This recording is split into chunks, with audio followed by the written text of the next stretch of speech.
to items that are within the jurisdiction of Nevada Irrigation District that do not appear on the agenda. In prior meetings, let me back up. We as the district, the board and staff, appreciate the public's comments. It helps inform decision making. It helps raise issues that may be future agenda items, either at the committee level or the board level. But the key is the topics should directly focus on items of business before Nevada Irrigation District, or potential items of business. So, you know, we all may feel passionate about various things. North Korea, the missile crisis there, incredibly important to some of us, but that's not something that is within the jurisdiction of Nevada Irrigation District. So please, let's be respectful of everyone's time, including other commenters, and focus on business or potential business.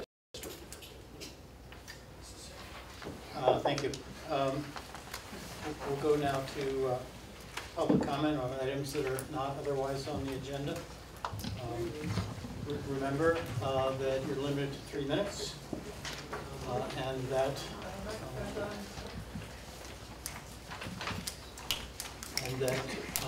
please be reminded that the Brown Act does not permit members to respond to items that are raised in public comment. This is Chair Wilcox, board, staff. Everybody have a good breakfast this morning? Is that fair? All right. Smile all the way around. I'm going to start off with something that state your name. Peter Van Zandt, Bridge Estates Road, NID customer. Thank you, John. I'm going to start off with something that probably falls in between what Mr. Cooper just said, and that's the issue that's the language that's in your packet about consent items, consent agenda items. The second sentence says, should any member of the board, staff, or public wish to discuss any item appearing thereon, the item should be removed from the consent calendar and discussed immediately after the approval of the agenda. So that's part of the operation. So as a member of the public, I'm going to request that item number 4, which has the title 2017 Water Storage Investment Program, be pulled from the consent agenda for regular discussion. We okay? That's fine, and I agree with you. I believe that it should be discussed, and we should take it up immediately after the consent agenda. Oh, good. Well, that was easy enough. Thank you very much. So you get no arguments from us. I'll be back. Very good.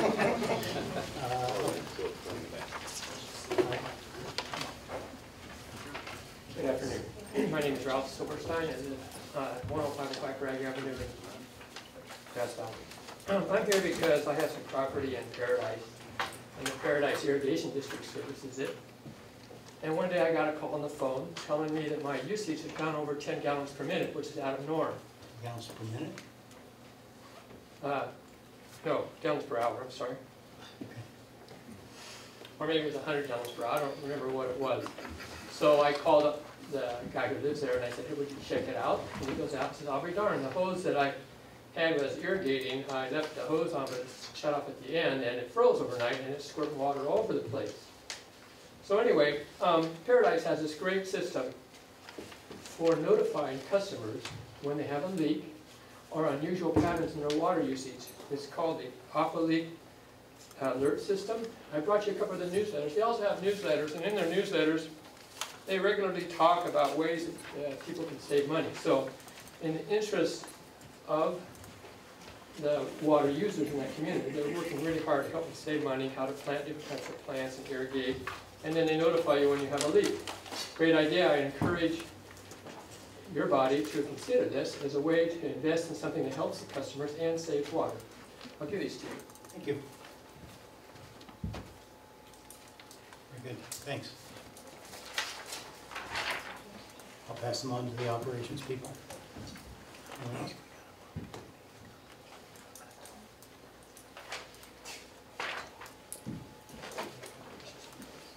I'd like to invite invite people to join me in the Pledge of Allegiance to the Earth, and I do believe that this is within the jurisdiction of the NID, because I feel that the river and its community is not being duly taken into account. And what would take it into account would be a reverence for the earth and everything in it and on it. So anyone who'd like to join me, I pledge allegiance to the earth and all the life it supports, one planet in our care, irreplaceable, with sustenance and respect for all. Now I brought the bear, who is one of two, he's a twin, and they appeared in the 4th of July parade. Our float, which was no dam on the bear, got 3rd place out of 60 entries, and there was community support in both Grass Valley and Colfax. And just one more thing, I'm wearing a Turkish bracelet of protection. This bead is the eye of protection, and I think it's unconscionable that a community and its natural resources should have to seek to be protected from its public servants. Yeah.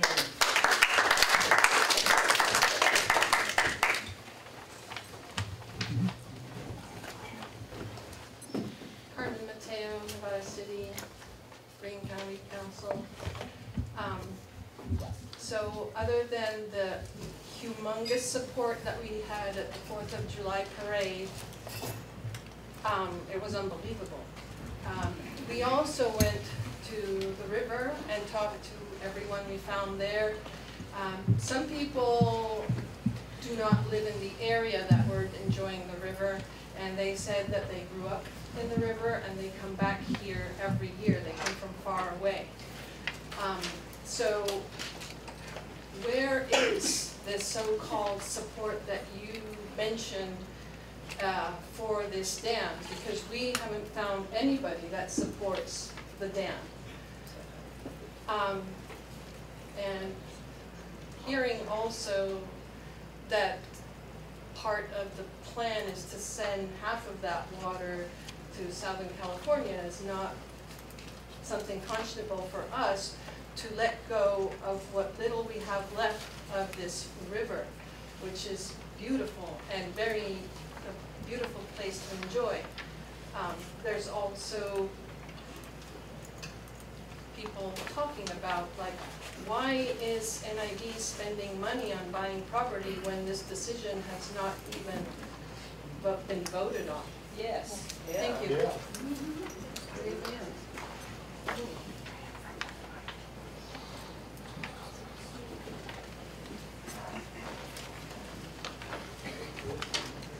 I'm Karen Tybel from North Auburn.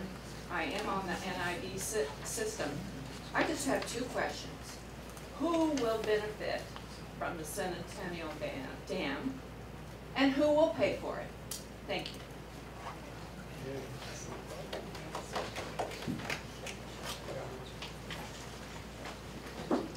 I also have a comment about Centennial. I'm a longtime resident. My grandparents, Tracy Timponi, who live on Magnolia Road, approximately a half mile from where the edge of the lake would be proposed.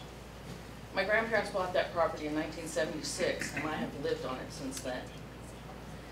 And I now own it.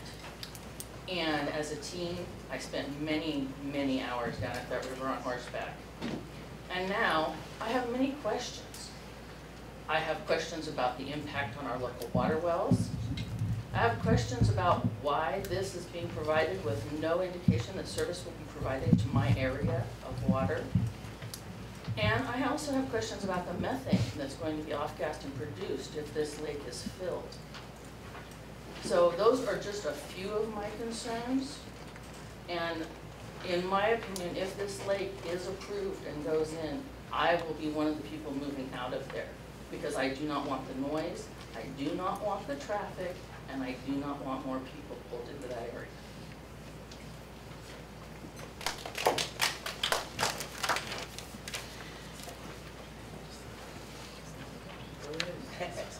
Hi, Otis Wallen. I'm on Milk Ranch in Placer County. And this is on subject different than number 4. This is relative to raising bonds. And it was interesting, I mean, John and I talked about this, I think, 15 years ago. We were talking about the raising of Fordyce and raising of other upstream reservoirs. And at that point, John said, this is a great idea. It's been studied. Are you talking about me? Yes. No, you don't talk about me.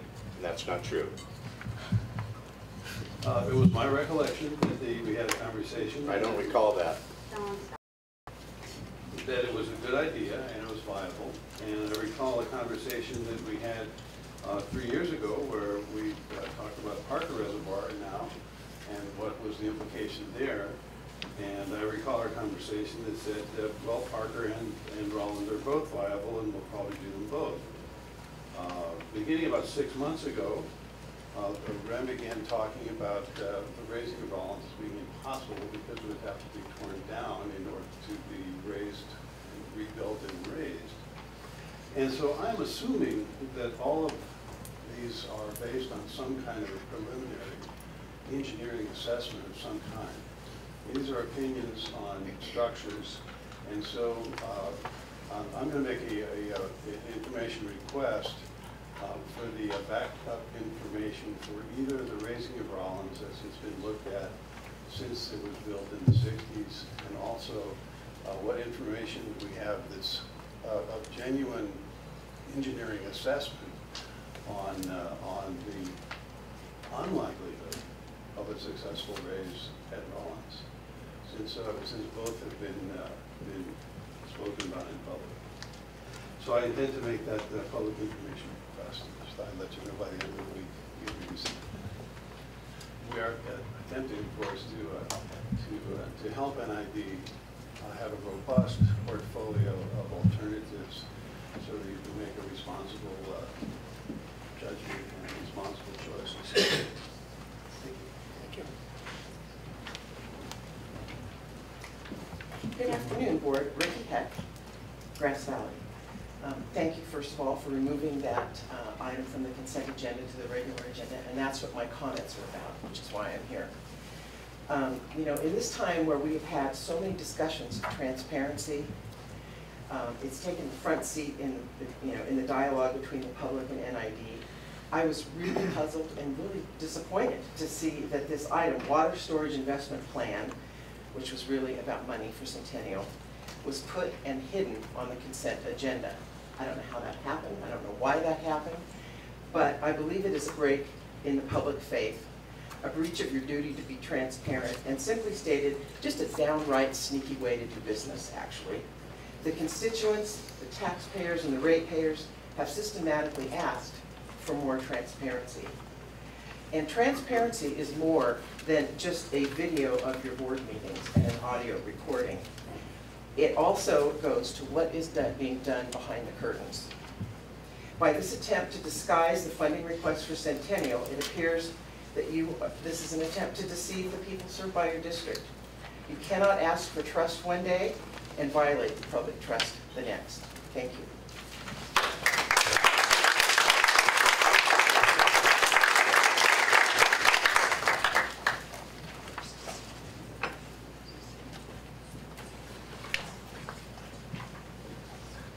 Is there somebody else coming up?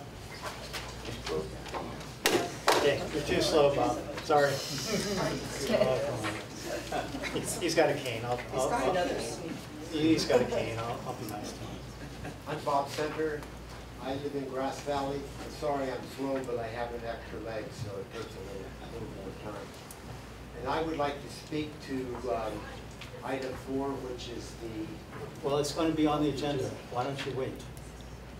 That was my first question, was since it's been moved from the consent agenda to the agenda... then there'll be public comment on that item. Okay. I can wait. Sorry. That's all right. I mean, that's the proper order. That's right, I understand. But to follow Ricky should have waited too. To follow what she said about transparency, you know, for a while you were what I would consider to be opaque, and then you moved to some transparency with the progress you've made on video. But some items are neither opaque nor transparent. Some have just simply disappeared, like this one. Thank you.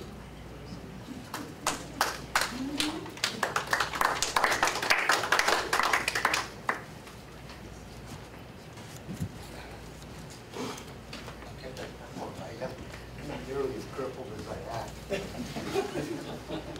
My name is Connie Allward. I live in Meta Vista. I'm a member of the Municipal Advisory Council of Meta Vista. I just have a question. Is there any other place in the state that has 3 reservoirs in 15 miles? River miles. That's a good question. Good question. Great. Is anybody prepared to answer? We can't answer this one. Any guesses? We can't answer, it's not allowed. This is open comment. Oh, okay. Thanks. So that's the question. Okay. Anyone else? They're forbidden from answering. Close public comment now. Let's move on to the consent agenda. Please. Motion to approve the consent agenda absent item 4. Second?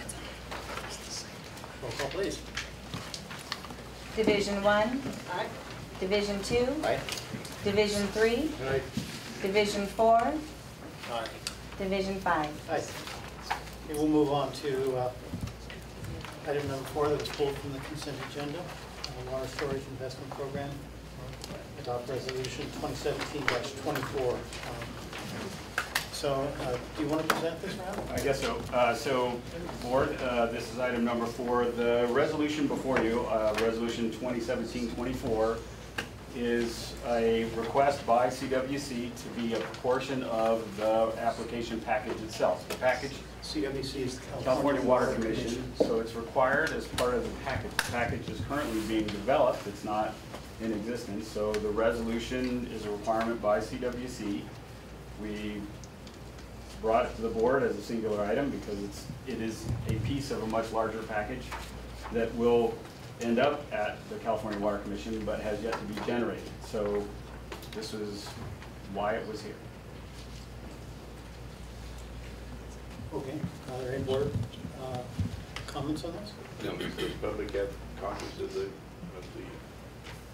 content of the item? You have copies, Bob?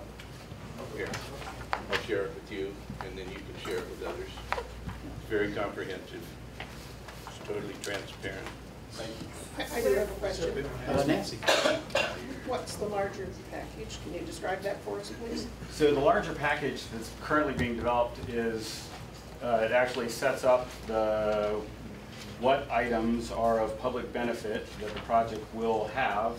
That all gets submitted to the California Water Commission for their review, and then they return it to us, and then there's a series of negotiations around any money that comes out of Prop 1 through the California Water Commission. They need to grade that, and so what's happening inside that package currently is they're enumerating value of certain items, meaning certain recreation trails, a limited amount of fish and aquatic habitat that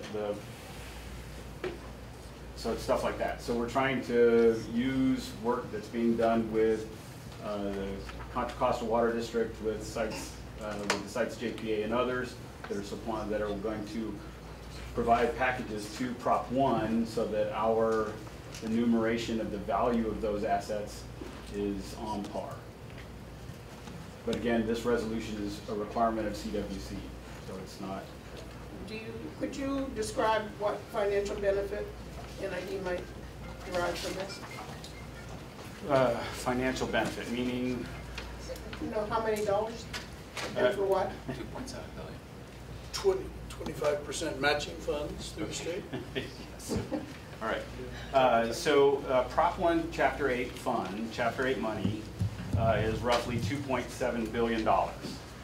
Within that, there are a series of controls around that money, in that any money that comes out of Prop 1 cannot go to anything that the project has some other source of money. So it has to be something that the public of California gets benefit from.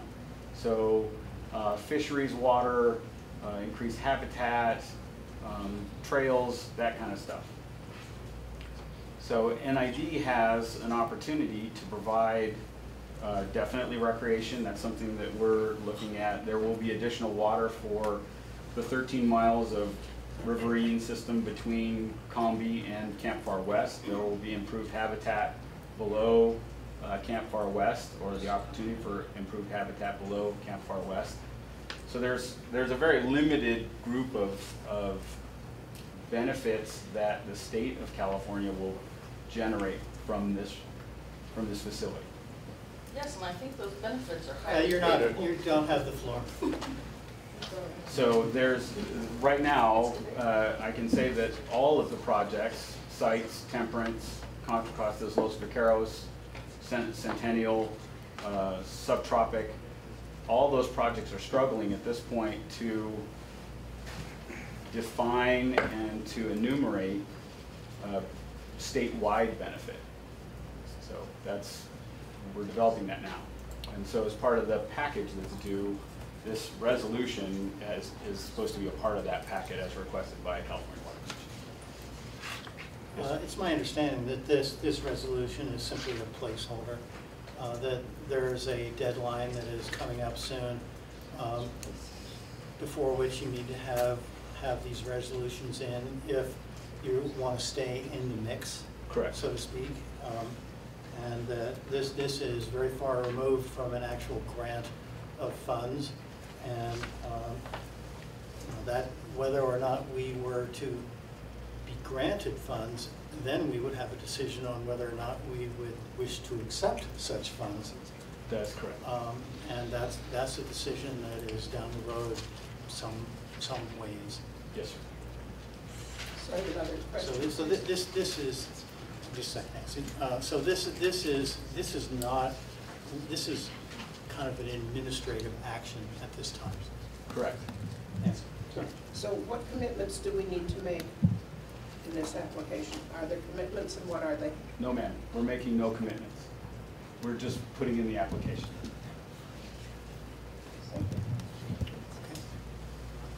Public comment on this item. Yes. Tracy Timponi, Magnolia Road again.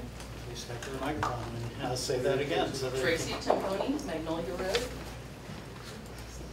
I've seen some of the comments and some of the questions about endangered species, protected wildlife, and such that are in this section of Canyon.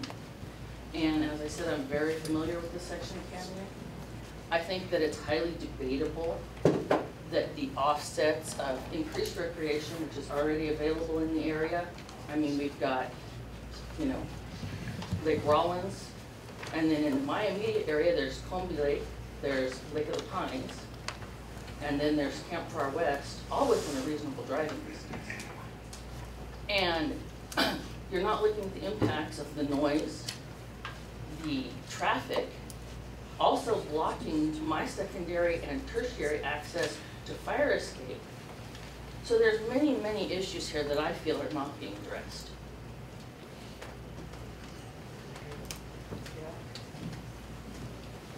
Good afternoon again. Peter Van Zandt, Irrigation Estates Road. I was just handed this after listening to the answer to Nancy's question about what is this, and I heard the term placeholder and no commitment. This is an article that one of our team downloaded. It's called Water Storage Investment Program Concept Paper Form.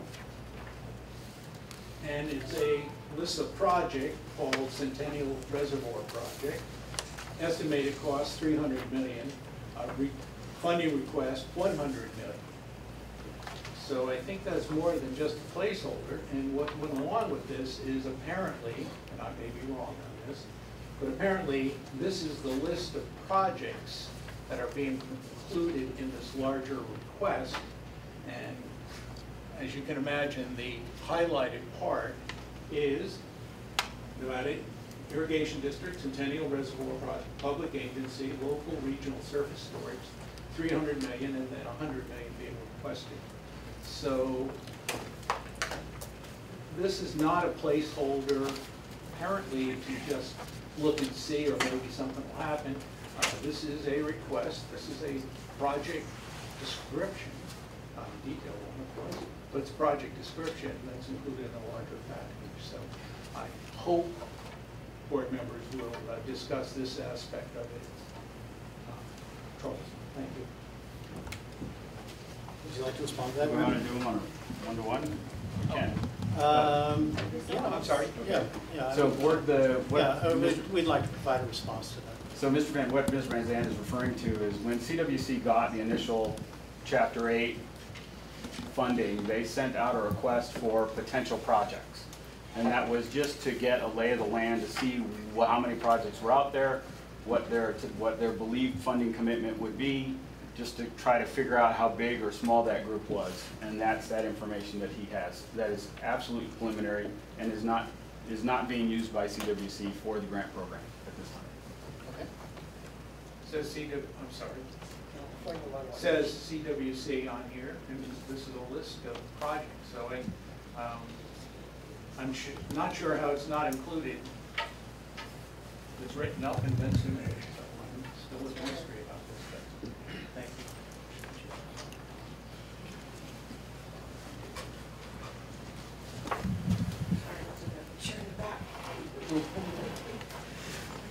Everyone, my name is Tracy Sheehan. I'm with the Foothills Water Network. I'm here actually, I have a letter to read, and I'm going to submit in the record. I have a copy for each of the board members. And this is for the board. The Foothills Water Network respectfully offers the following comments and questions regarding the subject meeting and resolution authorizing the submission of a Prop 1 funding application to the California Water Commission for the Centennial Reservoir Project. Specifically, the network urges a no vote from the board on this resolution. The network is concerned that the proposed resolution and application is not consistent with the purposes stated for the Centennial Dam project by NID. And that stated project purpose is, quote, to provide drought and climate change mitigation, meet projected future water supply needs, and improve water supply reliability for NID's customers, end quote, for NID's customers. A successful application to the California Water Commission encumbers NID with numerous requirements, including supplying water outside the county of origin in contradiction to the project's statement of purpose. Is that statement I just read? The network is alarmed and concerned that this is a significant change of direction for the Centennial Dam project, and yet NID has not provided any information at the time for the public to consider the action given. The application is due to the Commission into Delta system. However, it is critical that these contributions be agreed to and accomplished in the context of a carefully articulated plan.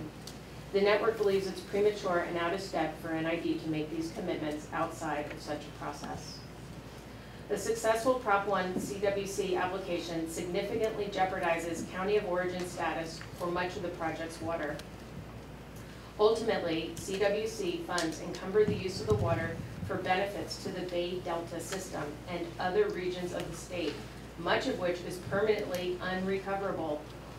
The network's review and understanding of the CWC application requirements suggests that the project must be proposed to the Commission in direct contradiction to the local community benefits the district has been promoting so far. As a result, a few questions arise. How has NID management informed the board and public of the implications of a successful application? To what does the application obligate NID and its ratepayers, taxpayers, and customers? What does the application say? How much money does the application request from the CWC? How much water is NID committing to the Delta and otherwise out of district? Does NID have a qualified consultant working on the application? And if so, who are they and when were they hired? What are the financial implications of the application of submitting and following up on the application? Why is the funding application action being revealed to the board and public now when the application deadline has been known for many months?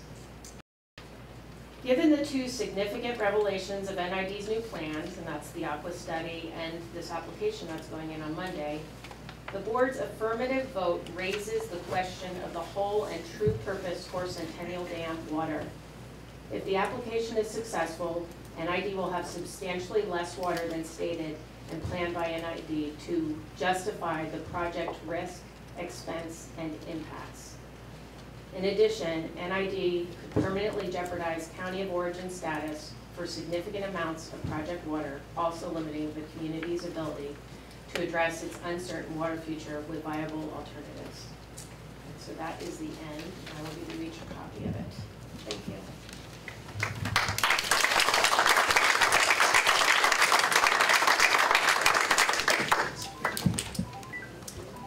Care to make any comments, Ron?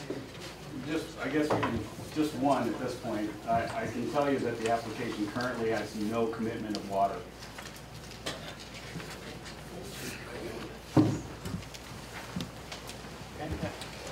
Well, it's an interesting discussion and excellent points, but you gotta step out to the bigger picture. This spring, and I'm gonna ask for substantiation and or correction on what I say, the state was talking about 75% natural flows being mandated to the creeks. Chip's kind of shaking his head here. My point being, yeah, your points are well taken, but what happens if we don't use it, the water? They're gonna come take it anyway, the state. By using it, it's an old-fashioned use it or lose it. By developing your resource, you're actually gonna have a better claim to it. And I'm not sure where the 75% natural flow thing is at this time, but there's an element that, right, it's not germane to, I mean, it ties in from the bigger picture. And yeah, we're trying to be, as politicians, trying to find the money. That's really what we're here for, policies, but the money. So it's, yeah, but yeah, it's also bigger and there's a more sophisticated way to look at it in that. So does anybody want to talk about the 75%? And it's 75%? Is that what it is? Yeah. Right, but the state was talking about doing this and implementing it and telling us, yeah, and it's 75%. Well, wait a minute, so you better get it off in a reservoir so we can say, oh, no, this is now ours. Is a philosophy. Right, wrong, or indifferent, it's not just passive. So. And the Aqua study was merely to show how the Centennial Reservoir could operate in conjunction with Folsom sites and Orville in the event that there was a problem with the fisheries either on the American River or within the Sacramento River.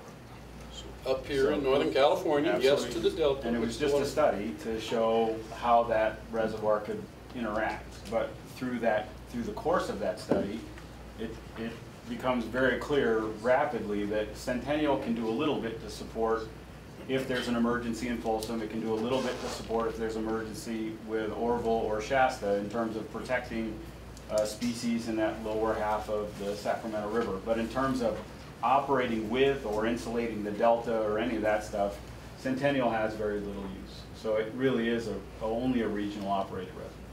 And we, if you look at number 5, again, bigger picture of all these things, we're trying to be participating with the state. We do belong in the state, you know, we're part of everything.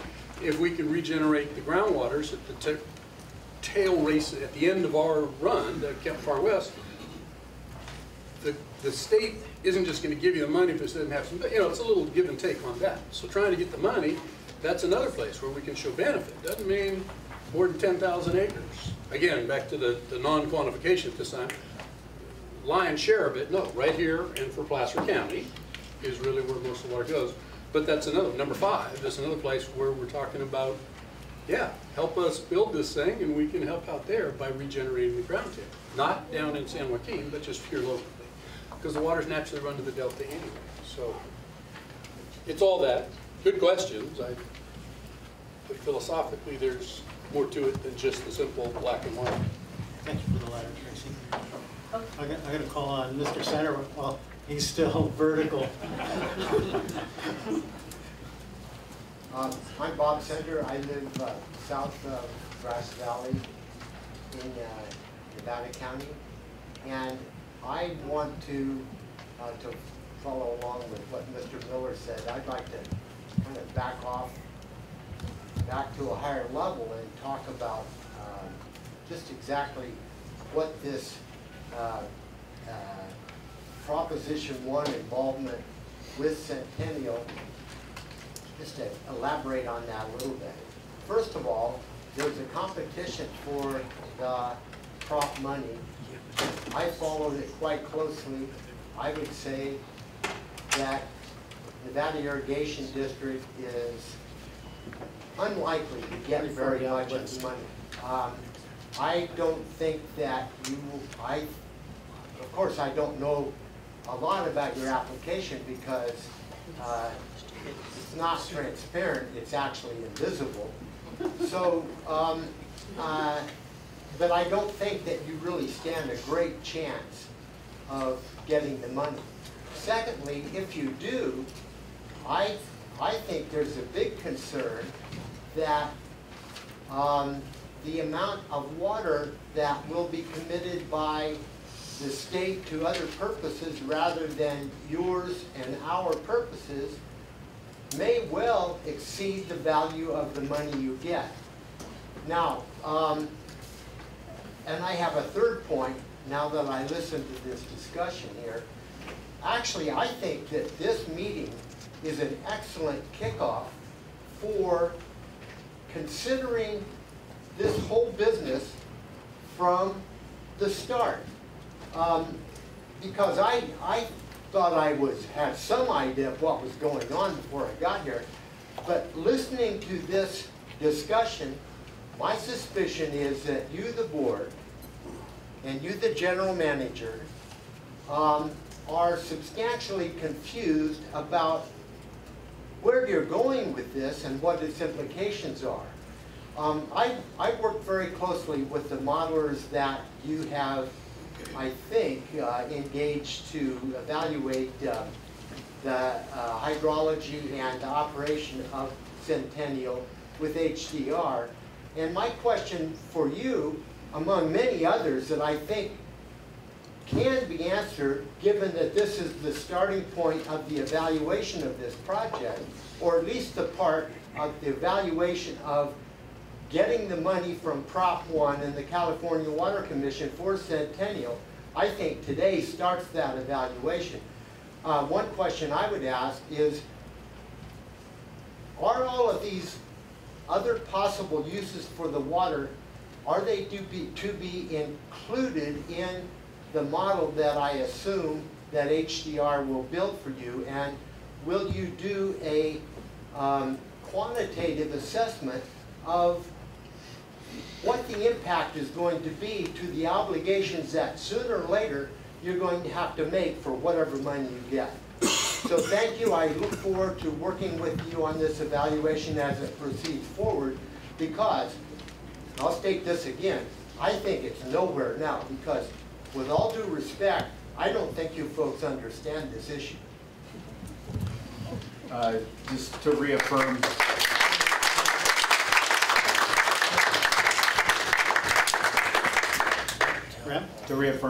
currently the district is not committing any water as part of its Prop 1 grant application. And my hunch is that HDR would incorporate all of these into the model. They would have to. They would have to. Right. Obviously. So that's the answer to your question. Obviously, these have to be incorporated in an operations model of the system, because that's how you, in the end, figure out whether or not it pencils out. Well, it may be obvious. That's enough. But you understand what I'm saying? Not really. No, I don't. Okay. Okay. I'll say it one. I'll just say it one more time. I'll say it one more time quickly. The questions that you asked, are any potential obligations that might arise out of this, would they be included in the model, so you can evaluate whether or not the project works with these conditions? And that's a valid question, and that would obviously have to be evaluated. Correct. So the answer is yes. Bob. Chairman Wilcox, members of the board, staff, members of the public, my name is Bob Gore, 14676 Highland Drive in Grass Valley. I just received the staff report from Mr. Drew, thank you. I'm wondering whether the other people in this room have access to this? Does everyone have access? No. No. Not at They all have access. They could have all looked it up before they came. It's not. It's not It's on not your there. agenda. It's not on the website. Oh, okay, I haven't actually seen a staff report. Staff report. But we will post the staff report. I'm going to make a motion at this time that we defer any further action on item number 4 until such time as all of this information is available to all of the folks, whether it's online or in printed form. And let's re-agendize this, because I don't see any criticality in the timing on this. I think it can. Our deadline is the 14th, Director Drew. Yeah, it's 2 days. Say again. Our deadline is the 14th. Monday. Okay, I just so happens that I happen to be talking. Unbelievable, isn't it? It is. Okay, given that information, is it possible for this information to be duplicated now and distributed to the audience so that they'll have an opportunity to read it? Let's take this item back up on the agenda at a time later on when all this can be reviewed by the audience today so that we can make the deadline. Okay? That sounds fair. Would the copy of the agreement that you're going to sign be available also? No, we don't have the agreement.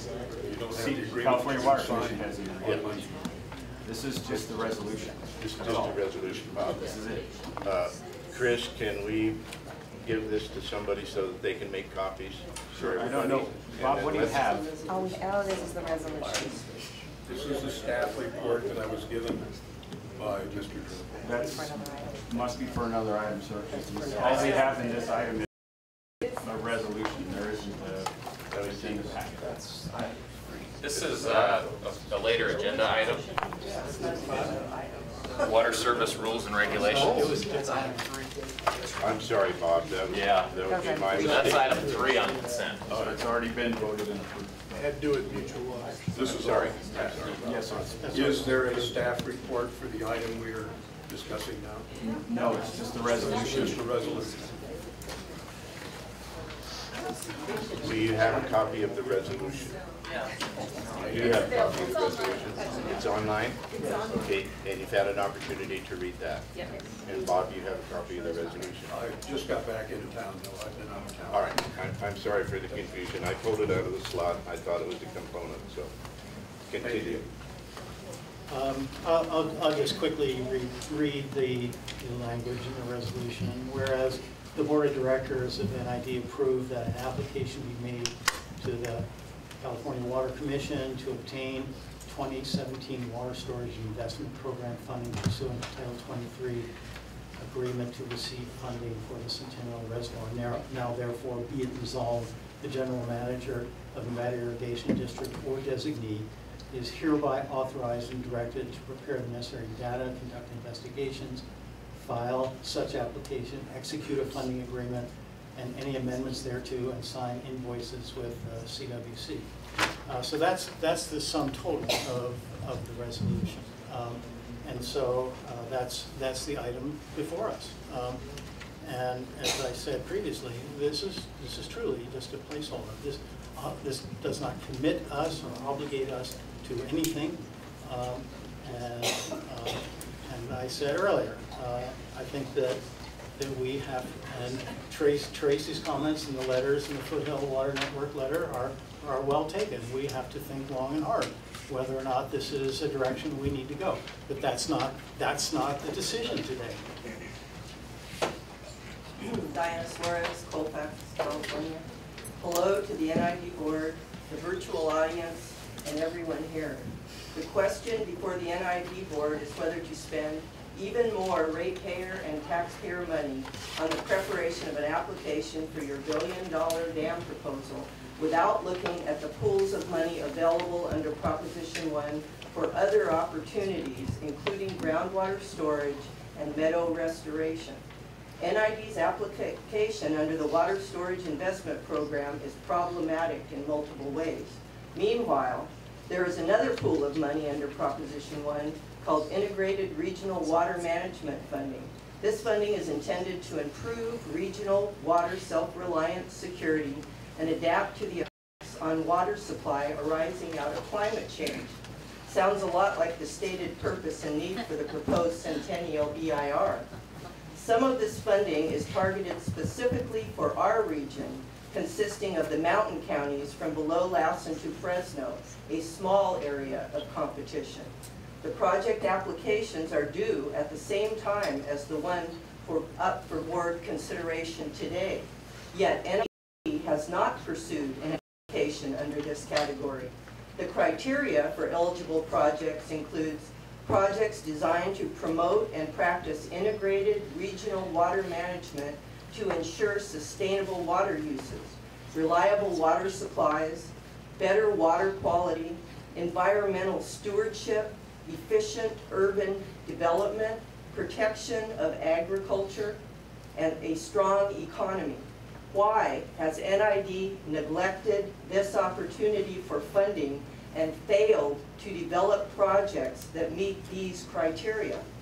Another pool of money available under Proposition 1 is for groundwater improvement projects. Many in our area are concerned more about diminished groundwater than another reservoir. Yet NID did not pursue any funding or analysis to investigate this local concern. In light of the new direction provided by the Sustainable Groundwater Management Act, a change of course is in order.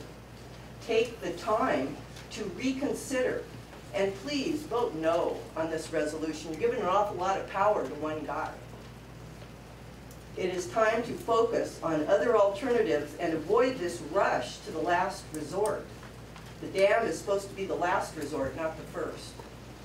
Pause, take a deep breath, and employ the patience and wisdom that you were elected to this board to use for a thoughtful, informed, and measured approach to water management. Our communities deserve nothing less.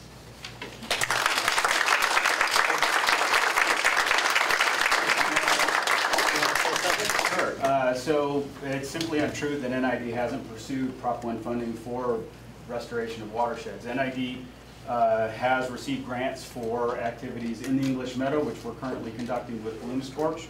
That was a SNC grant that came through Prop 1. We're also on a Prop 1 grant to do watershed activities, 82 acres, at Scotts Flat, where we went in, we did brush line work, brought that watershed back into compliance.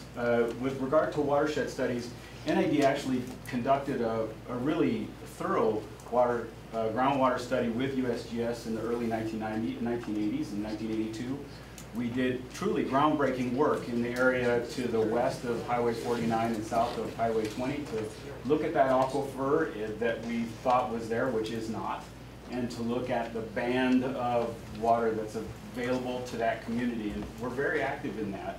Also, I would also point out that NID has recently really changed course in its approach towards groundwater and towards participation in the North American Subbasin by joining the GSA, the West Placer GSA. We are now part of that group. We're actively working to protect the aquifer that is marginally within our boundary down in the Placer area, and we recognize that that's important to us, and so we're in those places. And I guess the last piece of that is NID has been very active with CAVI, the Cosumnes American Bear Yuba River Irwimp. We have worked extraordinarily hard to maintain the Irwimp and to update that Irwimp and to maintain its viability with DWR. And so we also were instrumental in getting that Mountain Counties money inside of Prop 1.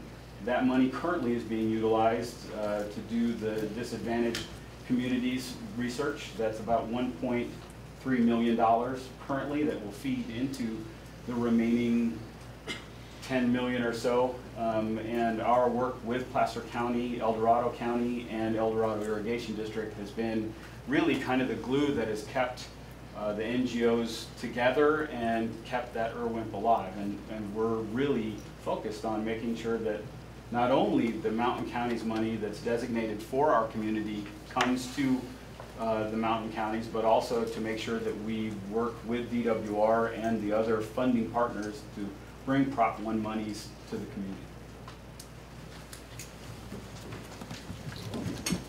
Good afternoon, and thank you everybody for showing up. I think it's great that we have these public discussions. My name is? My name is John Marlowe, and I have I'd like to start with a question, and then I'll go into why I'm asking the question. And the question is, if you were unable to sell water outside of our district, would you build Centennial Dam? And the reason that I'm asking this question is because I've done a bit of an investigation following the numbers, and it seems that the numbers really reflect an interest in selling our water, our river, the Bear River, selling it outside of our district. The dam will hold 110,000 acre-feet. You've requested twice that amount to be removed, 210 I believe, or somewhere around there. So twice that amount of water is going to be removed. And on your website you have projections of looking down into the future, looking at perceived need in 2050, and I applaud that. That's great. But if you follow those numbers, it's only 1/10 of the money. It's only 1/10 of the water that you'll actually be removing by getting this grant for all this water. Something like 7.2 billion gallons of water, and really the need, your perceived need for the development of Lincoln within the district is only 1/10 of all of that. I've also heard from NID that it seems that they would not go ahead with the dam if it was going to be impossible, simply because it seems impossible to finance within our district. So it seems that we're going ahead with this project to finance it by outside investors taking our rivers, and so it's not something that it's going to be benefiting Nevada County by and large. Sure, there are a few that will benefit, but it really seems that most of the water is going to be going down not only to Lincoln but the surrounding areas. We've talked about selling water. I've heard as far south as San Diego you've mentioned. I'm not sure, that's just a rumor. Okay, so but anyways, you know, California, we do need water, surely, and we do need, you know, it's an interesting discussion. You know, are we approaching this problem as a Californian or as a Nevada County resident? So we do have a discussion. You know, it's a question. But I have a film that I made. Has everyone in the room seen this film, Voice of the Bear River? Yeah. Yes. Okay. You can distribute that out in the okay, so we'll distribute afterwards. it. May I distribute it to all of you though? Because I actually made the film for you all. I've seen it. You've seen it. Okay, well, you didn't raise your hand. So anyway, so the film is it's an investigation into the many different facets of the dam. And so my question to you all is, if we were unable to sell the water out of our district, would you build the dam? Thanks. Yes. I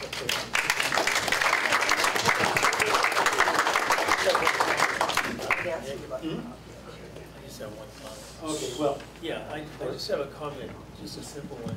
You mentioned down in Lincoln. I think you should be aware that that's Placer County, and it is part of it. I understand that, sir.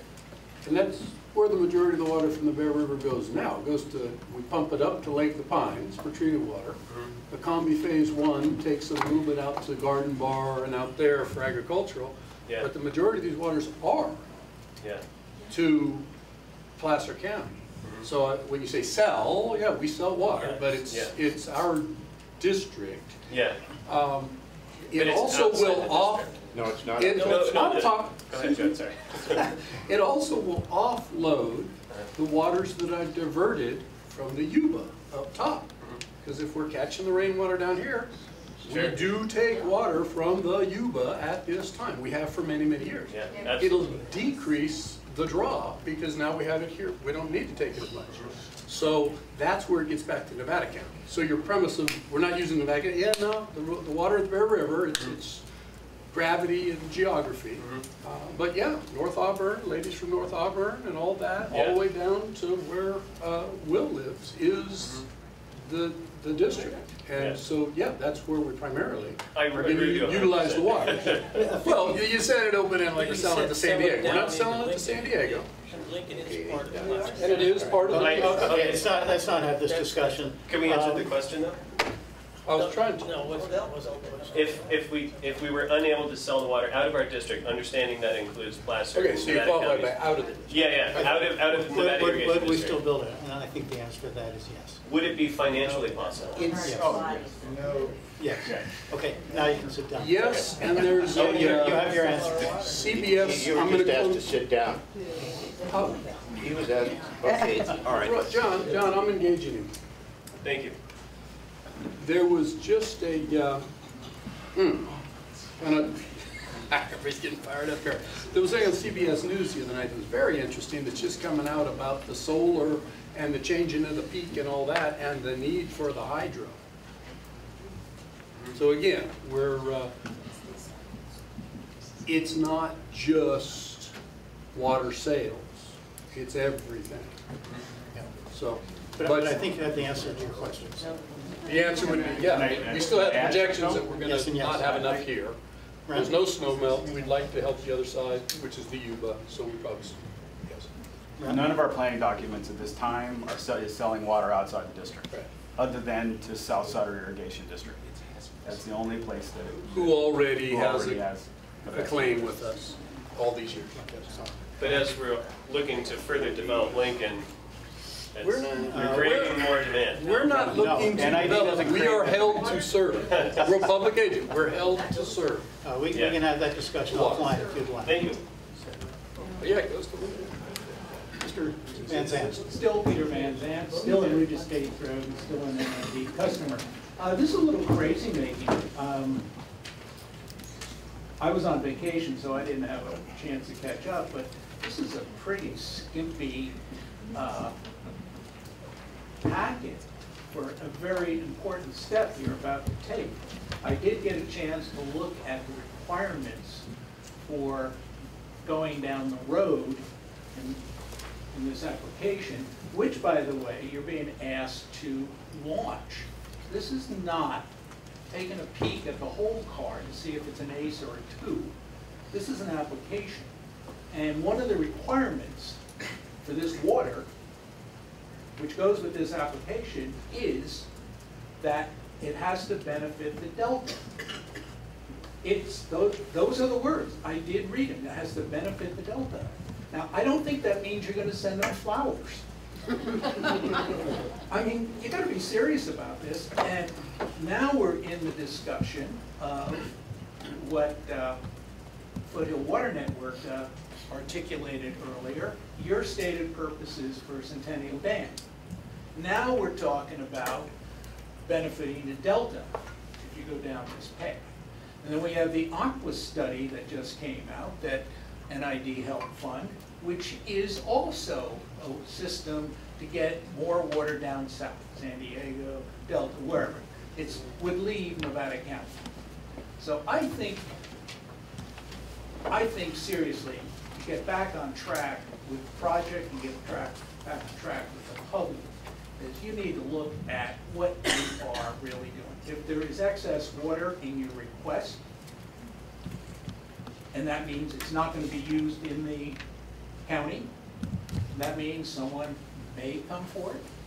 But if what you said all along was we're going to use it in the county, and that's county of origin, it's still our water, and we'll be paying for our water. We won't be paying for something else. So, thank you. District. It's multi-county. I mean, that's technically Placer is the district. Yeah, I'm very familiar with the issues. I didn't ask you to sit down. I've been to this rodeo before. I know. Do you believe in global warming, Peter? Do you think? That's beside me. I would ask Mr. Cooper if that's on the agenda.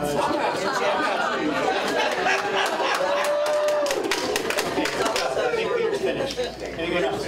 So I have an answer a little bit. Yes. So again, Nicole, before you continue, right. Let me reiterate that no water is being transacted as part of this package. I think the other part is that Mr. Van Zandt has truncated the language. It says the delta or its tributaries, and we have plenty of tributaries.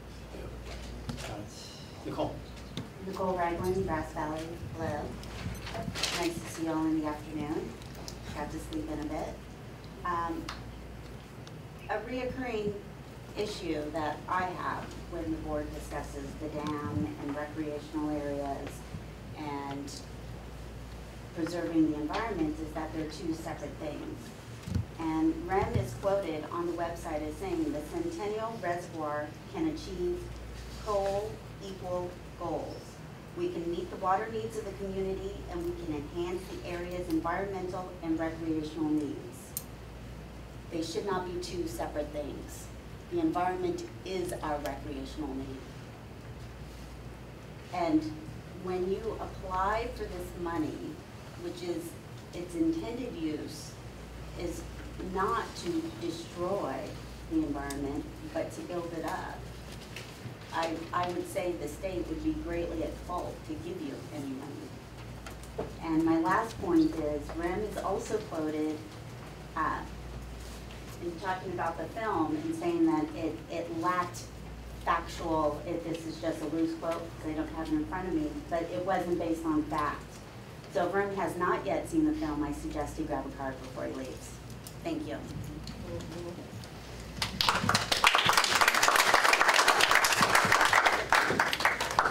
Again, Otis Wallen, North Ranch Road over in Placer County.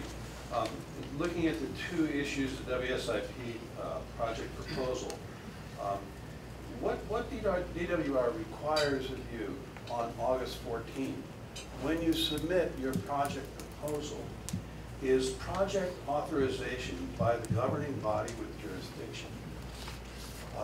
It's clear to me that you as a board have not read the proposal. It has not been vetted as far as how it affects your policies. You have a strict policy of not selling or transferring water out of the district. This very likely could end up in a transfer of water to Delta. I attended in the fall of 2016 a day-long water or a CWC workshop on Prop 1 that was held in Auburn. And I was surprised to see no one from NID there. At that point, these are very complicated things. I'm assuming you have a consultant doing this. When did you consider and have the dialogue as a board about what direction you were giving to your consultant? What direction were you giving to your management about what are the parameters for all of this? There was a time for that. It was probably a year ago. With regard to the aqua study, it clearly says that the integration of Centennial in the section on Centennial, which had to be, since you co-funded this, it had to be done with the acknowledgement and approval of your staff. And it says that it can be available for Delta export. That's about selling water to Southern California. Look at the words in the aqua study. When would this dialogue about water sales out of district into Southern California, when would this happen? You had to pay MBK or Aqua or a subcontractor or some other subcontractor. You know, a web search of that aqua study first shows it up on a slide that was given at Los Vaqueros that said that in March of 2016, NID had committed to be a co-funder of the study. That's almost a year and a half ago for a study which implies that you are joining the water network all and integrating with the Central Valley Project and with the State Water Project. And here we are 5 days before this proposal, and none of this has been discussed. None of this has been a dialogue between board and management. I mean, I hate to keep reminding that I did spend a couple of decades on the PCWA board, and I spent 2 decades working to get that agency to bring things to light early and often, to announce your behavior before you do it. And I'm seeing today a shocking level of management not providing policy decisions and dialogue to the board, and board not demanding policy, dialogue, and guidance to the staff. So what's the remedy as of today? So you have an opportunity to post on your website in 5 days your application. We didn't get the little memo for today's agenda item, but we should be able to get the 290 or 600 megawatts of data in 5 days.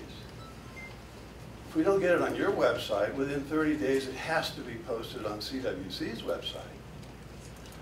But why would you make a community hungry for information wait? Start demonstrating your transparency. It's not about videotaping meetings. It's about being straightforward about where you're headed and what's going on. So post that on the NID website early next week. Let us read it. You know, I mean, I attended those workshops on Prop 1.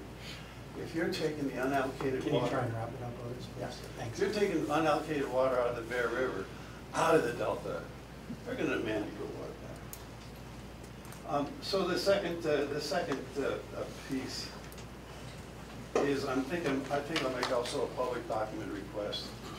If there was any public information about who you hired as consultants to these NPK, HDR to help you, or if there was any other information about this in previous board meetings or agendas or background material or public announcements. Whatever, thanks.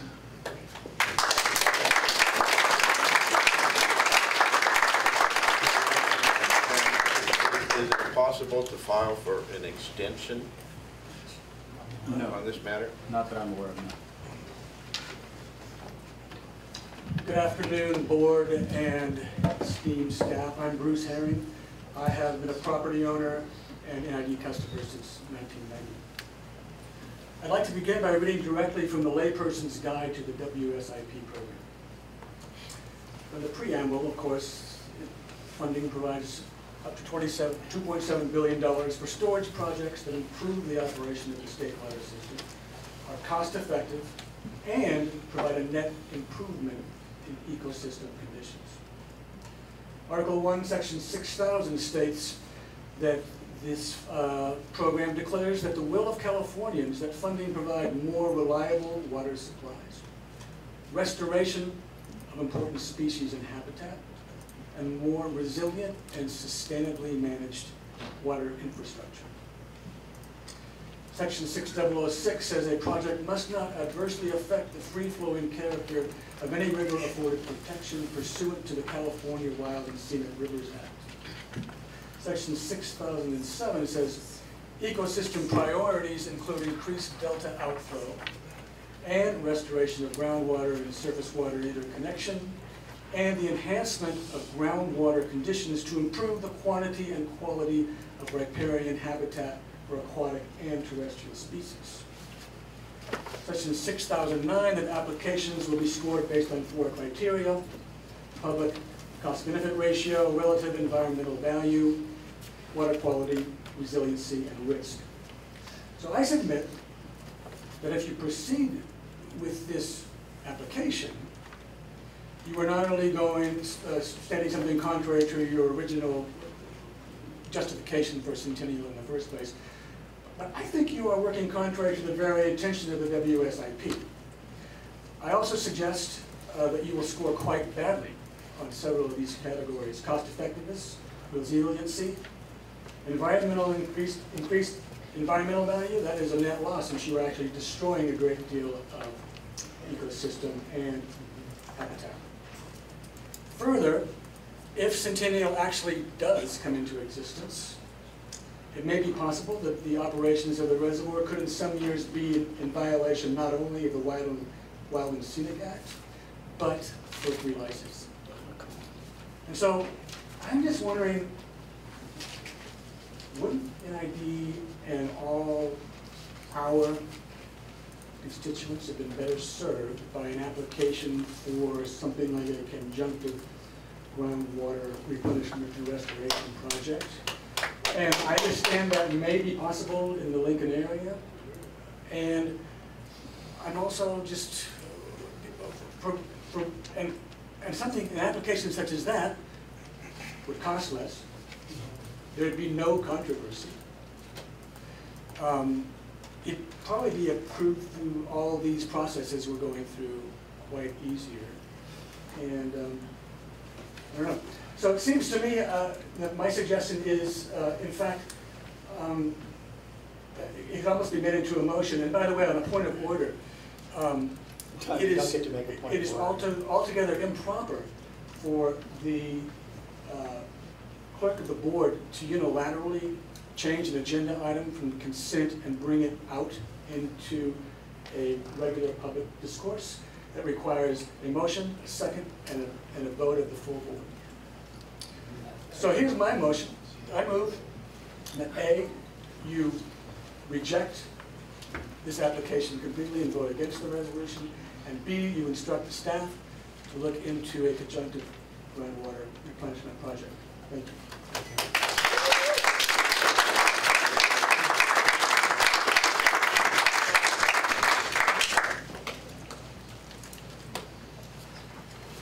As Redmond stated, we are doing groundwater regeneration. That's item number 5. We can do multitaskable things. Pamela Osgood, Grass Valley, NID customer. I really don't understand. I'm an intelligent person, first of all, but I really don't understand why, in the months I've been coming to your meetings, that you were always talking about water for this district.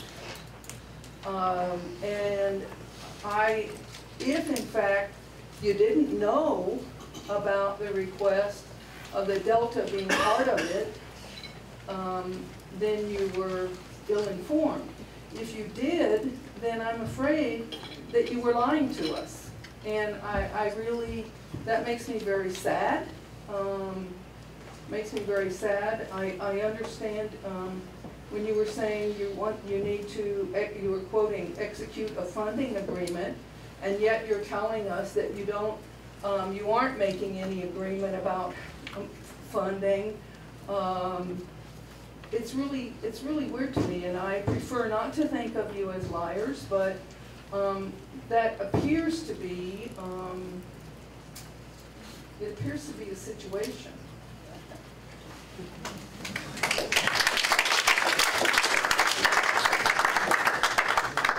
Hi, Teresa Huck, Grass Valley, Squirrel Creek, and I just want to say I echo that. I'm intelligent enough to know that something does not feel right to me as a customer. None of this makes sense to me.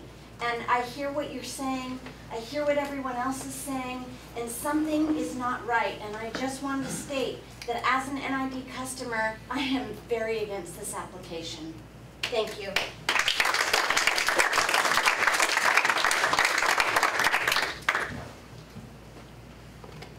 Good afternoon, members of the board. My name is Kurt Lorenz.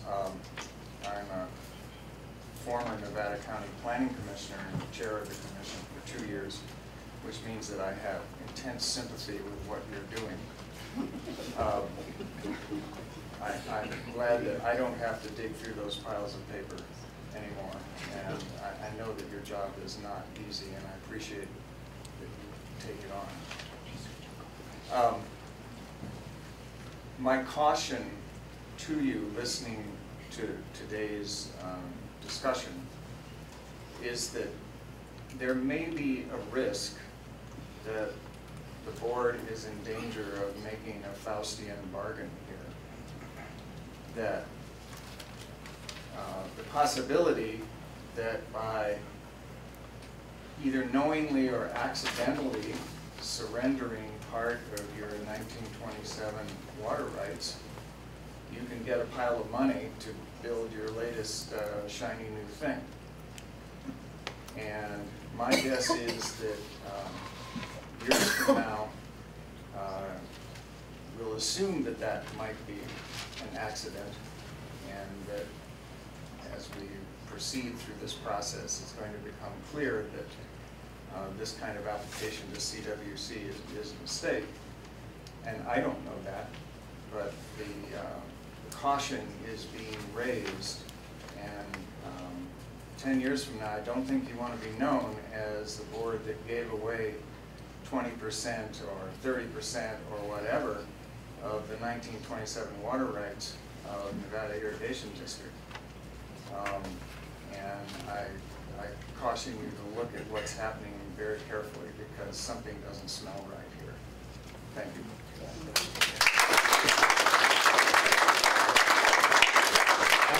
Can you hold up 1 second, Sid? Yeah, I'd like to ask Rem or Dustin, what are the chances of us approving this resolution of surrendering our 1927 water rights? None. The application gives up no water at this time and does not surrender the 27 water rights. They're unrelated. So the answer is 0. Sid? My name is Sid Brown, and I live in Nevada City. I am curious and concerned about this agenda item and the application process and the absence of information relating to it. I've gone to the California Water Commission website. I've noted the application open period as March 14th of 2017, and that the application period being closed August 14th of 2017. So this is not a surprise, this is not new. I went through the application website, the checklist, the information that is required, and it just seems to me there's enough information here on eligibility, project description, project benefits, ecological and ecosystem benefits, that information should be not absent. And I'm sure it exists. I'm sure there must be a draft application somewhere. And that information to me is very critical for the public to understand and be advised about. So the resolution is very clear, very simple. There has to be more material behind it. As I look at the application, there are commitments and information that is being revealed, and that's exactly what we are here to try to find out. I'm not taking a position one way or another, but I believe that it's very premature for the board to commit to an application they've not seen.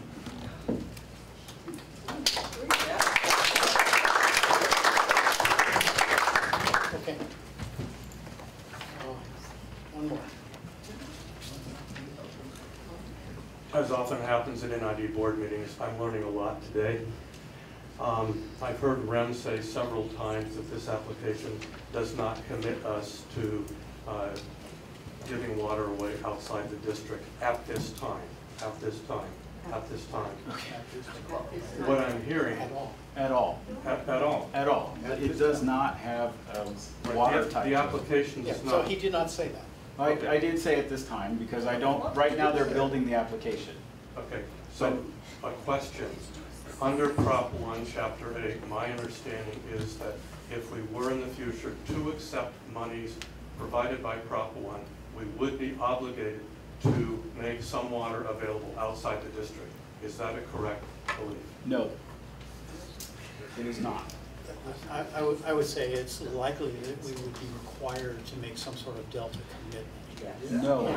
And maybe, and that delta commitment could actually be in the tributaries. Right, so the Prop 8 money, or Chapter 8 money, can go for the delta benefit or for tributary benefit. NID has a number of tributaries that are tributaries to the delta: Rock Creek, Auburn Ravine, Bear River, Deer Creek, Yuba, South Yuba, Canyon Creek. All of those are considered tributaries to the delta.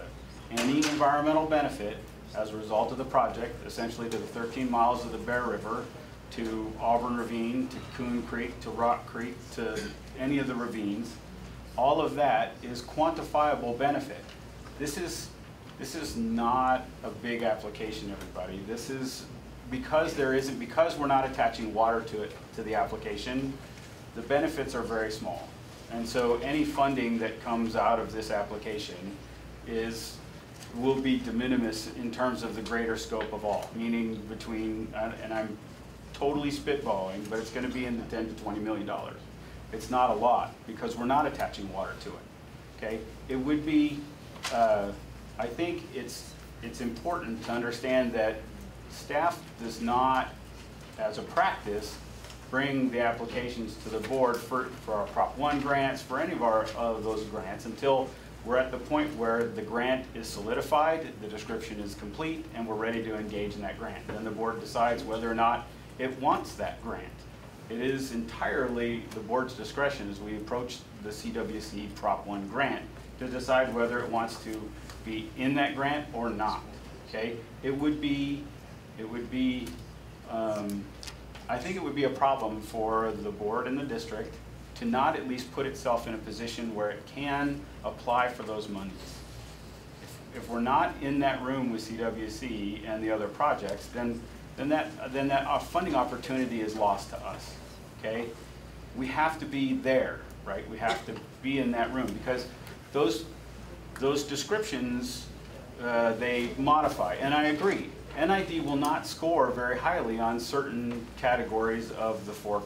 We just won't because, and the board has been very clear, both now and in the past, that our water is our water and it stays local, and that's why this funding application will not commit water to the Delta, and it commits only the water in the district. So it is to the Bear River, it's to our tributaries. So and along the line of those tributaries, I trust most of the people in the room realize we have taken the numbers again, somebody be specific, but from 10 salmon in Auburn Ravine to like 60 because we've been increasing water flows for environmental support and taking out impediments along that. So when we're talking about these tributaries, I mean, we're actually, there's this video that the group shows us all these fish. It's like, it's cool. There were never any fish in the Bear River. I mean, the salmon up Auburn Ravine. So I mean, there's a, isn't that better than not doing that? That's where you do give someone water. I don't know. It's all these multiple things at the same time that in isolation, yeah, you can talk about them, but what about? Boom, and then what about? And that's what we try to do as a board. And I think part of the concern everybody has is we're dealing with the state, and they don't make it intuitive or whatever everybody's concerned. You know, the term line is a harsh term. I don't know that it's applicable here. I think you look weird because you're trying to jump through the hoop that the state puts out, and it makes it look like whatever. But in all seriousness, we're trying to do the best we can, and it is multifaceted, where we would do environmental, these waters going to the Auburn Ravine is just an easy example, where the salmon are growing down there. It's cool, but it takes water. So, all the above. Would you like to continue, Bob? Yeah, if I may. Sorry.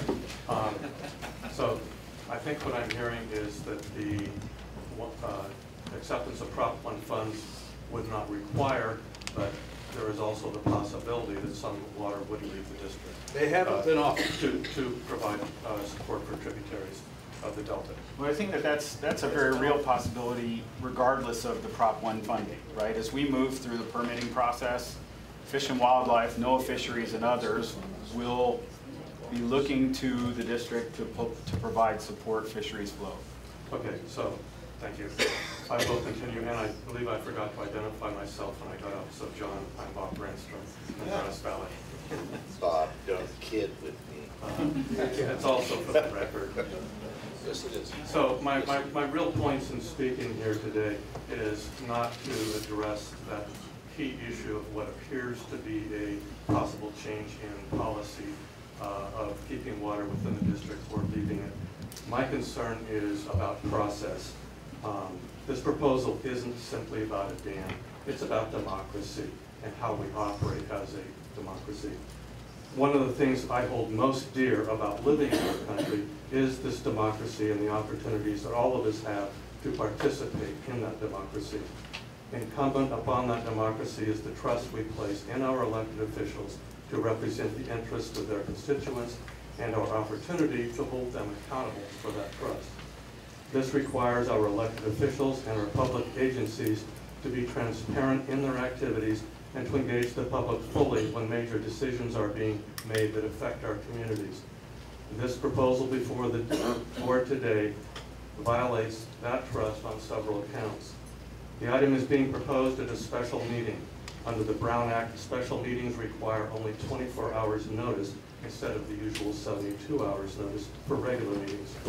The use of a special meeting rather than a regular meeting to consider this item raises questions about why NID is using the shorter notice period compared to other important items. Number 2, the item was originally listed under the consent calendar, which is intended, again under the Brown Act, for routine items. A major change in policy regarding the district's future water use is not routine. Again, thanks to the board for removing the item from the consent agenda so we could discuss it publicly. Number 3, the board's meeting notice on the website was posted in a timely manner, but included the statement, agenda to be posted soon. This was still the listing as of this morning at 10:50 a.m. when I checked. I'm including as part of these comments an image taken from my computer screen this morning showing that the meeting announcement is still showing agenda to be posted soon. If the agenda is not available to those of us on the notification email list within the notice requirements of the Brown Act, then I question the legality of the meeting and any actions taken here today. Fortunately, number 4, I was able to obtain an agenda from others who were able to find it on the website somewhere, I don't know where. The proposal was listed on the agenda as 2017 Water Storage Investment Program. This title gives no hint that the proposal involves a major change in district policy regarding the use of water that would be stored in the proposed reservoir. Agenda items need to be descriptive of what they are really about. NID has a trust and credibility problem with the general public in our community. This agenda item illustrates another example of why this is so. Poor communication about a significant change in policy is the reason many people are here today, I believe. So please, please make your discussions more in line with the democratic processes that our community deserves. Thank you.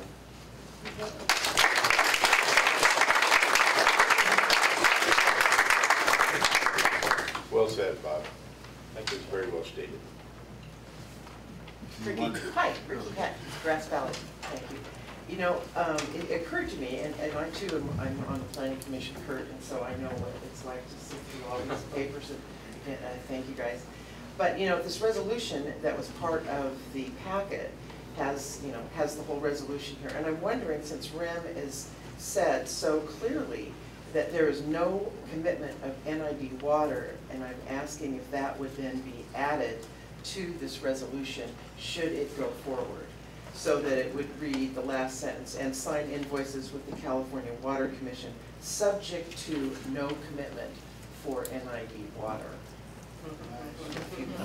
I doubt that that's necessary, right? So this is the boilerplate language from California Water Commission for their application. I don't know that adding, right, that may cause a problem. I mean, we can ask the board to give me direction directly saying you will commit no water as a result of this, and it meets the same test. Well, I think that is what I'm asking, and that's what I'm hearing from the group, is that because you're stating so clearly that there is no commitment for water. I believe that's true. I believe that's what you're saying. So then why not put it in here? Why not make it part of your application? So, thank you. Yeah, I think it could easily be made part of board direction. That's correct. And Ricky, I stated earlier that I see this as a placeholder. I have serious issues with the Delta commitment parts of this, we are not at a decision point to commit water. We're far from that. This is just a waypoint on a long journey. Right. So why not make it clear? I would so move that I would like to make a motion that we not commit any water to out of district via this application, and we direct the general manager Leslie. Thank you. Okay. A second motion.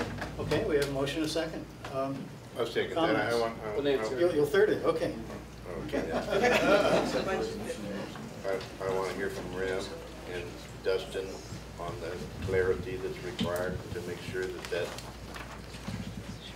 kind of complies with what I'm hearing out here.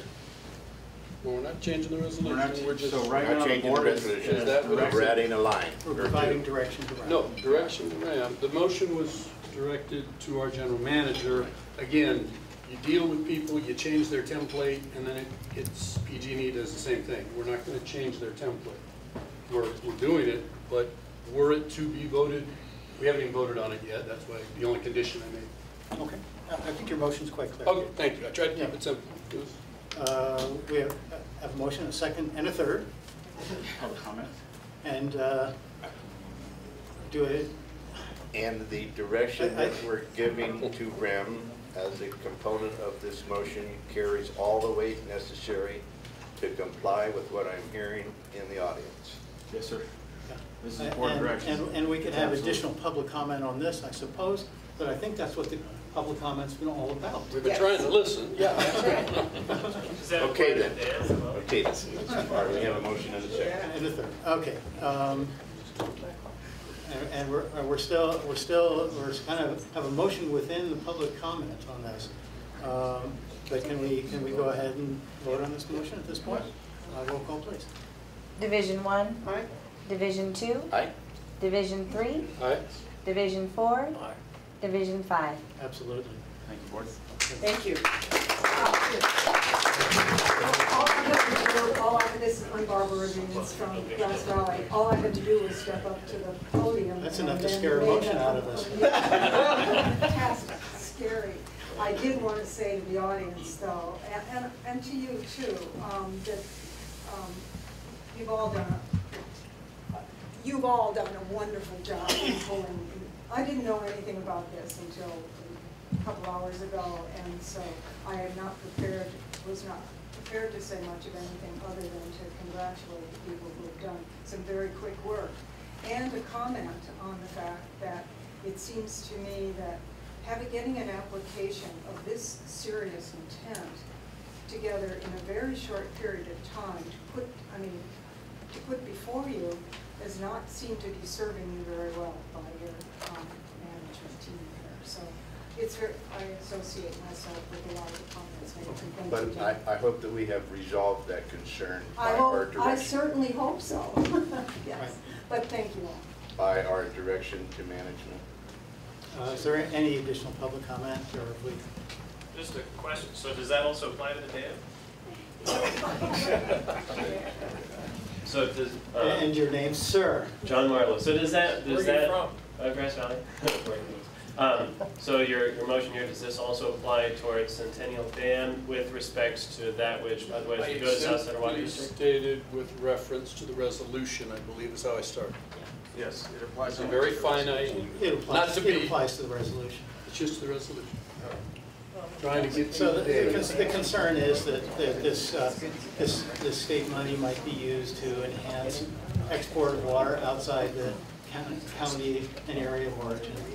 That's certainly not our intent, and we've directed our general manager to keep that firmly in mind.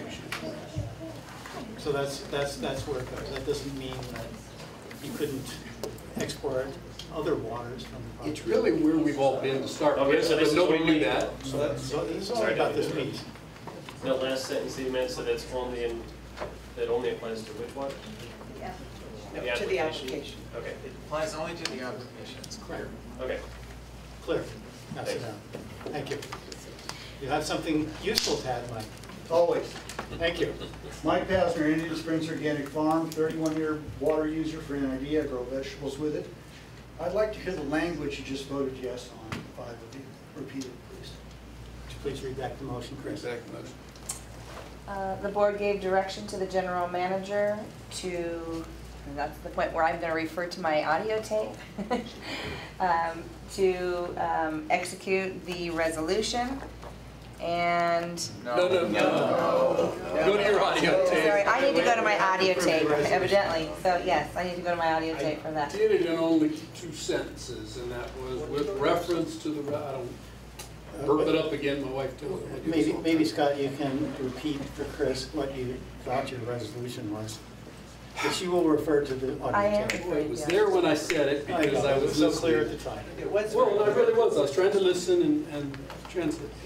So it was on the condition of the resolution being passed, that we would give direction to the general manager that there would be no reference, or no commitment, thank you, of waters outside the district based on this application.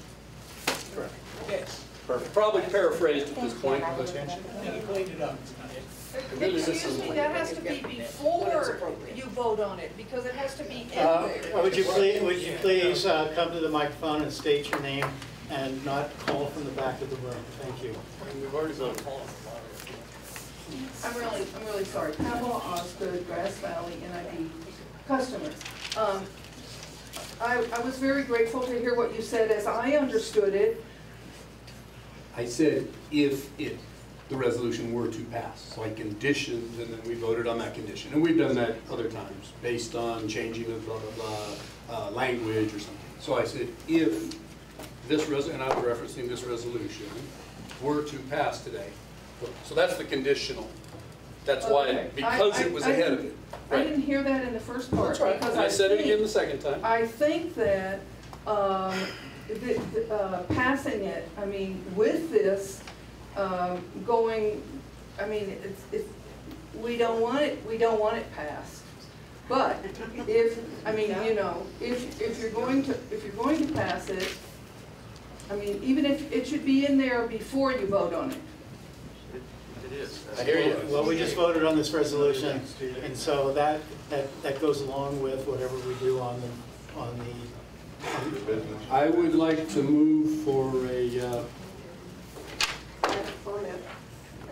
that we adopt resolution 20-17-24 titled the 2017 Water Storage Investment Program.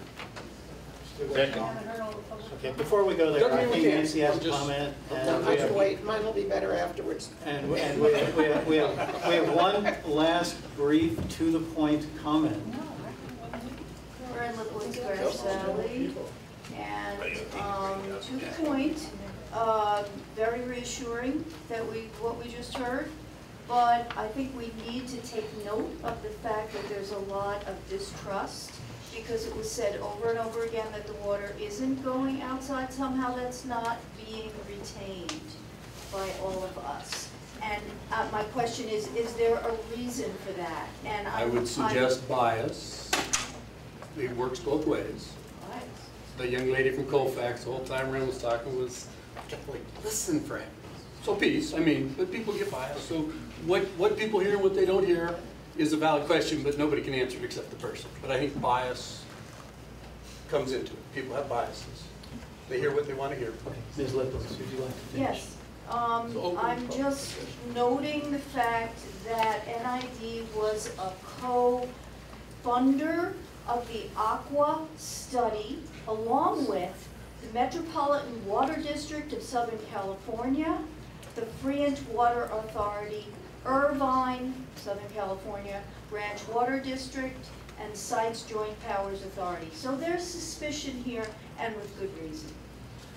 And we just feel like we're not getting the whole picture.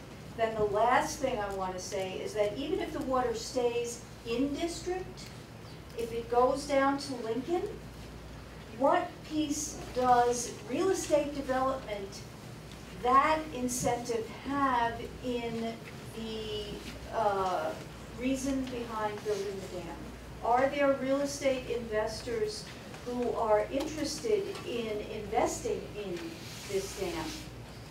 And if so, do we need to question that? It's our water, not Lincoln's. So, Lincoln is within the district. I agree with Nick's no on the developers. The other part, the Aqua thing, okay, it's a statewide agency. It's one of our avenues to lobby. Everybody lives on the coast, and most of them live down in LA.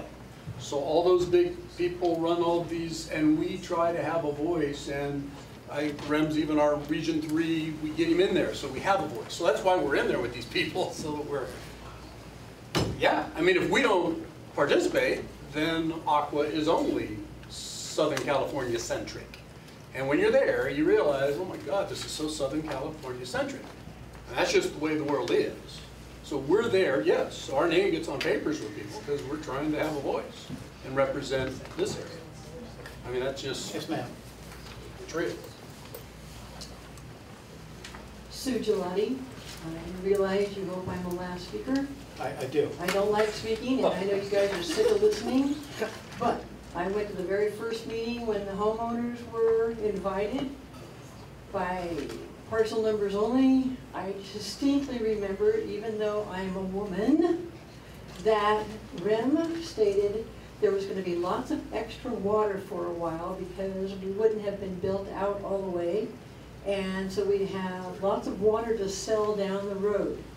So it's no surprise to me that it's now come up 5 days before you're supposed to submit this resolution approval that you're going to go for Prop 1 money.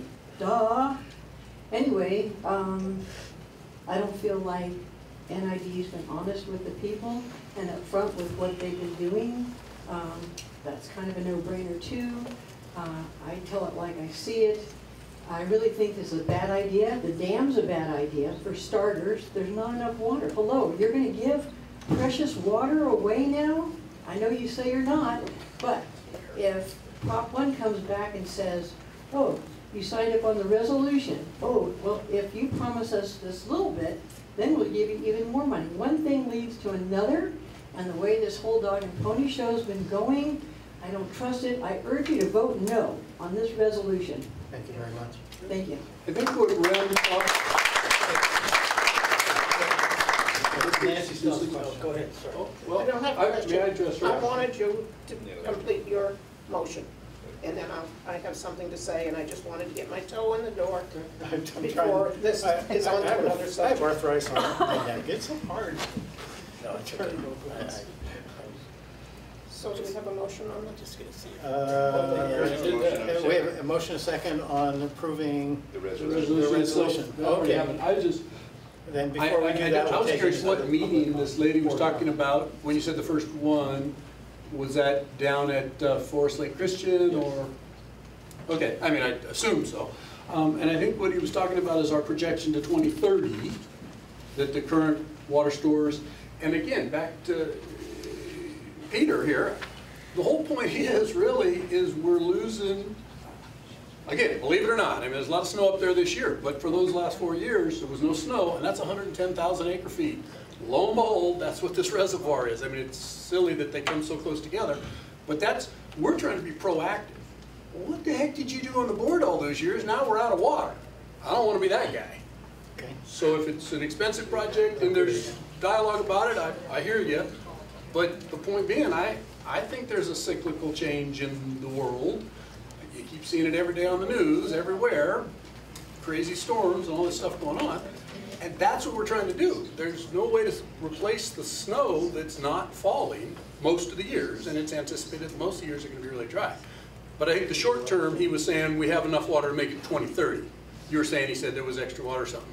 But that's just based on a 2 or 3% growth of the county, not some huge thing, but that's just boom, it's a finite what we have. If we're losing 110, and I was somewhat being rhetorical to Peter, not mean, but I was being literal to the point, is so what do we're not trying, it's this loss. You lose the 110 if I believe it. I believe that there is something going on. Whether it's the alignment of the planets with the Mayan calendar coming to zero, we all remember that a couple years ago. That changes the tides, or is it all man-made? I don't know, but something's going on.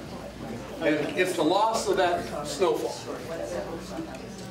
Trying to be proactive. Dinah Suarez, Colfax. One sentence. One sentence. Can you store this water underground and not build the reservoir? No. There's 4.9 million acre feet capacity in the North American aquifer groundwater bank. And they have. Put it underwater. That's Do not destroy the Bear River watershed and what's left of the Bear River with 3 reservoirs and 15 miles of river. The interface is that once it's in there, then they get it. Enough of that. That's at the end of our. We have a motion, we have a second. Nancy has a final After comment. the motion, I'd rather wait until then, please. I think But I need to first. know what the motion is before I vote on it. Yes. I simply said to adopt resolution 20-17 titled the way it's titled. It's, just for clarity, it's 2017-24. 24 is what I said the first time. No, I read it the first time. 2017-24. And how will the condition that we previously voted on be? That was already voted on. That conditions the adoption of this resolution. Oh, you want that added? Oh, conditional on the thing we... On the previous one. The direction we'd already voted to, yeah. Right on. Okay. Let's hear it. And do you have any further comments? I do, but I'm going to wait till after we vote. Oh, okay. Roll call, please. Division 1? Aye. Division 2? Aye. Division 3? Aye. Division 4? Aye. Division 5? Aye. And Nancy? So, my red flag went up when I saw this item on the agenda because there was no mention of Centennial. And I thought, oh God, here we go again, being deceptive. Leaves a bad taste in my mouth. Leaves me in a very uncomfortable position as a board member. We have a committee system for helping develop materials for the board. We work with the staff to help develop materials. And to my knowledge, this never came through a committee. So at least I have never been apprised of this. I know about California Water Commission and their role. Rem has explained a lot of that to me. I have done my own reading. I was also concerned that the content of the aqua study didn't come to me through the board, through NID, through a committee. And so here we go again, narrowing the scope of what we share for information. And I really want us to stop doing that. And I'm not doing a surprise attack on you, Rem, because I certainly have promoted openness and education on the dam. There are so many assumptions that are being made that are invalid. And we are partly responsible for that because we haven't shared that information with you. Yeah. Please don't put me in this uncomfortable position again. Share the information with me and share it with the community.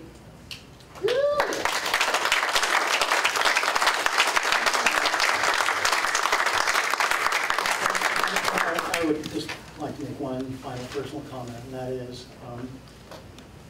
it's to me rather refreshing to be in a setting where there can actually be a dialogue that's not prohibited by the Brown Act between the public and the board. And I think there has been a dialogue today, and I appreciate all the comments that have been made.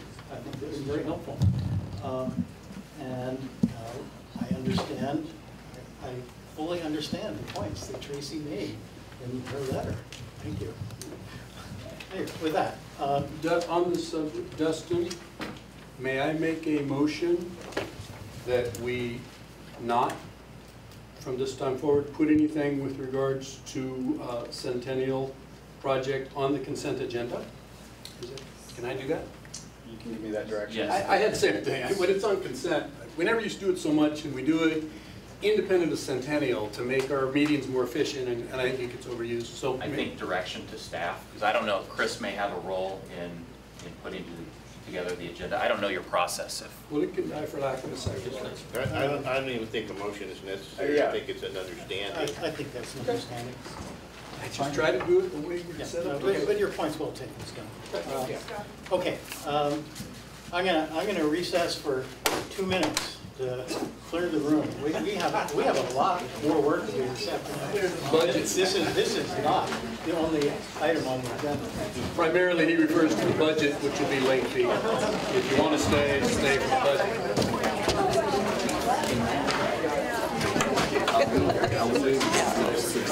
Gentlemen that wanted to talk about pottery, I think it might be I told him if he didn't see you to leave his name and number with Christine. Okay, buddy?